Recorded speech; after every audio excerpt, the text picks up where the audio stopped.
coaches can introduce the team members to His Excellency. Then we will have a group photograph, and we will conclude with the First Lady to the State House. And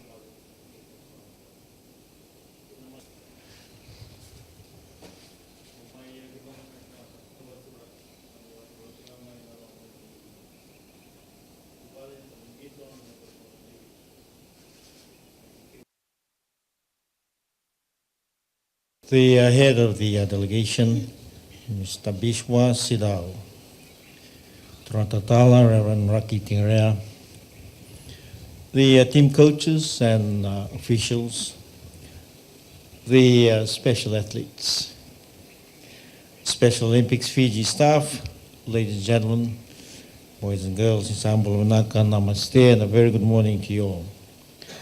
Now, ladies and gentlemen, I would like to, at the outset, acknowledge and thank the good Reverend Raki Tingrea for his brief spiritual presentation and prayer as we gather here this morning to perform our Fijian i-Tatau traditional ceremony and seek Almighty God's blessings on you, our athletes, who will shortly depart our shores to represent our beloved country in the forthcoming Special Olympic World Summer Games, which is scheduled to be held in Abu Dhabi, in the United Arab Emirates, during the period of 14th of March to the 21st of March, in about 2 weeks' time.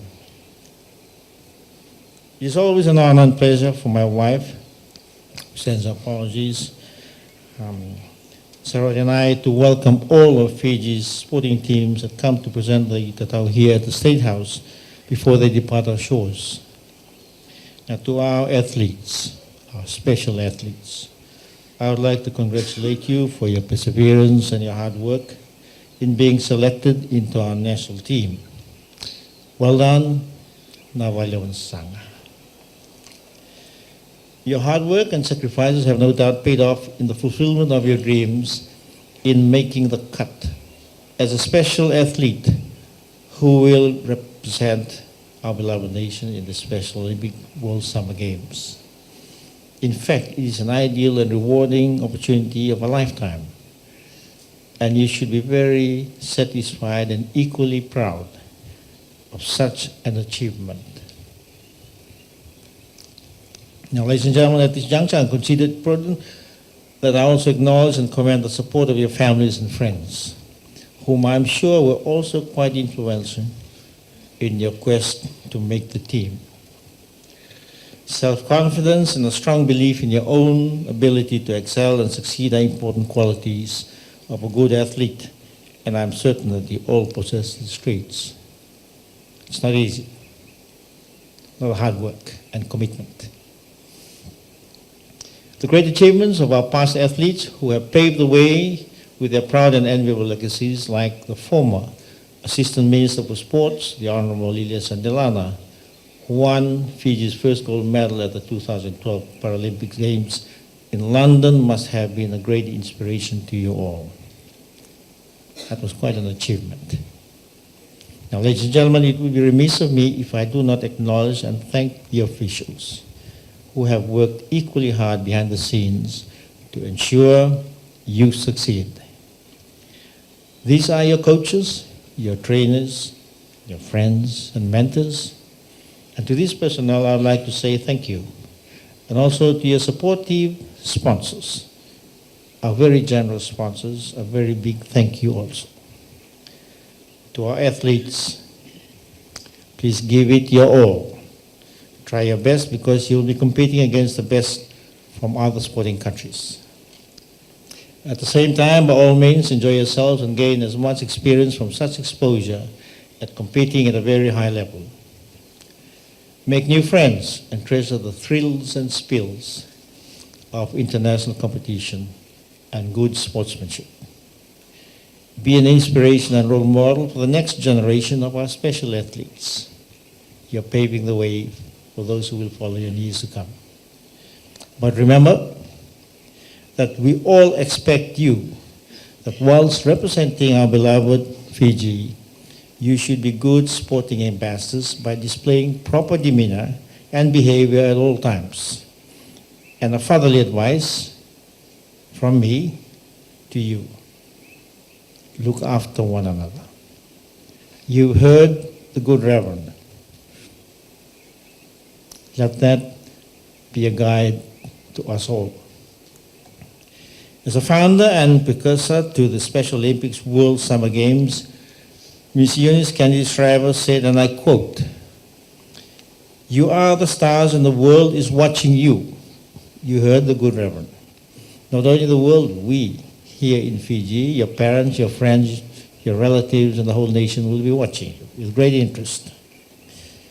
By your very presence, you send a message to every village, to every city, and to every nation.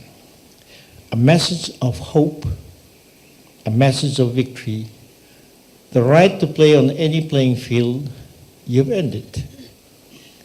The right to study in any school, you have earned it too. The right to hold a job, you have earned it.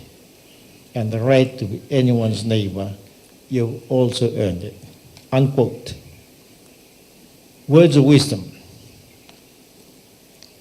In ancient times, when Roman gladiators were competing in the arenas, they would often recite their warrior chants and repeat the mantra, and I quote, "Let me win, but if I cannot win, let me be brave in the attempt."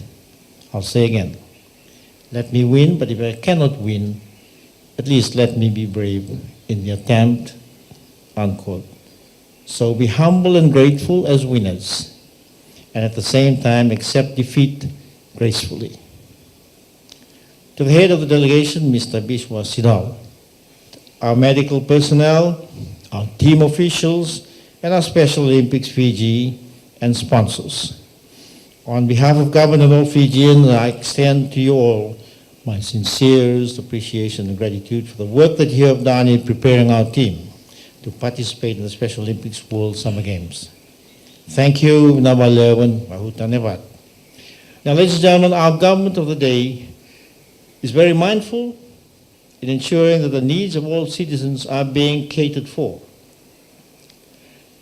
And this is reflected in our Constitution, Chapter 2, which is the Bill of Rights. And let me quote from the Constitution, what the Constitution says. "A person with any disability has the right to reasonable adaptation of buildings, infrastructure, vehicles, working arrangements, rules, practices, or procedures to enable their full participation in society," including you, full participation in society, and the effective realization of their rights. You are special athletes, you have a lot of rights. Now, ladies and gentlemen, I would like to conclude by drawing your attention to a very important issue which currently affects us all because of its adverse impact on today's society's overall well-being. Now, as President and Head of State, I am very committed to being Fiji's lead advocate and champion in the national campaign to combat and try to eliminate non-communicable diseases, NCDs, and promote government's wellness program. If you've been following the papers or watching the TV news, a lot has been said about NCDs, non-communicable diseases, and related ailments like hypertension and diabetes are contributing to the deaths of over 80% of the most productive members of our population, people who are below the age of 70. Now, I consider NCDs as a scourge, not a nice word to use, a present, real and clear threat to Fiji, because to date, government has spent about $406 million annually in endeavoring to combat and treat Fijians who are suffering from NCD-related ailments. That's a lot of money, $406 million. Now, ladies and gentlemen, these are much needed funds that could be better utilized in improving other sectors like sports development, which involves you, education, and health and medical services, to name just a few. Now, for your information, we are Olympic champions in the sevens shortened code of rugby, and Paralympics champion in the high jump. We can also be champions in many other sports if we have a fit and healthy nation. if we have a fit and healthy nation. Your training program encourages you to have an active lifestyle. So don't forget that. When you come back, continue on with the training program. I now challenge you to also promote the message of wellness and healthy living within your own families, your circle of friends, and around the country. I wish you well and every success as you depart our shores for Abu Dhabi in the next day or two. Now may Almighty God bless you all, your respective families, and our beloved nation Fiji. Nawalewu, Kanyawad, and thank you all.